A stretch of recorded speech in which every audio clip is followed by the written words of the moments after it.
बिस्मिल्लाहिर्रहमानिर्रहीम। अस्सलाम वालेकुम दोस्तों, उम्मीद करता हूँ आप सब खैरियत से होंगे। तो आपको माशाल्लाह बहुत ही प्यारे जो हैं बकरे दिखा रहे हैं।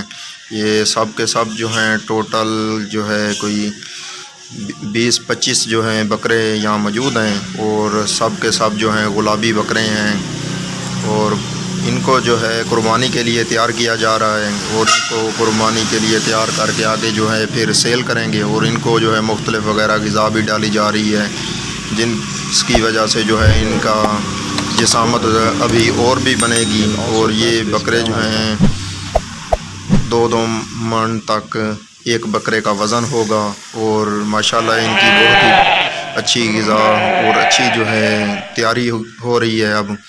और आप सब दोस्तों को दिखा रहे हैं माशाल्लाह सब के सब वाइट कलर में यहाँ जो है बकरे मौजूद हैं।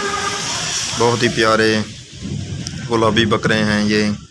और ये जो है काफ़ी खूबसूरत जो है वो सामने भी काफ़ी खूबसूरत बकरा खड़ा है। और उम्मीद करता हूँ मेरी ये वीडियो आप सब दोस्तों को पसंद आई होगी। तो मेरे चैनल को लाइक करें, सब्सक्राइब करें ताकि मेरी हर आने वाली वीडियो जो है अब तक पहुँच सके। तो मिलते हैं अगली वीडियो में।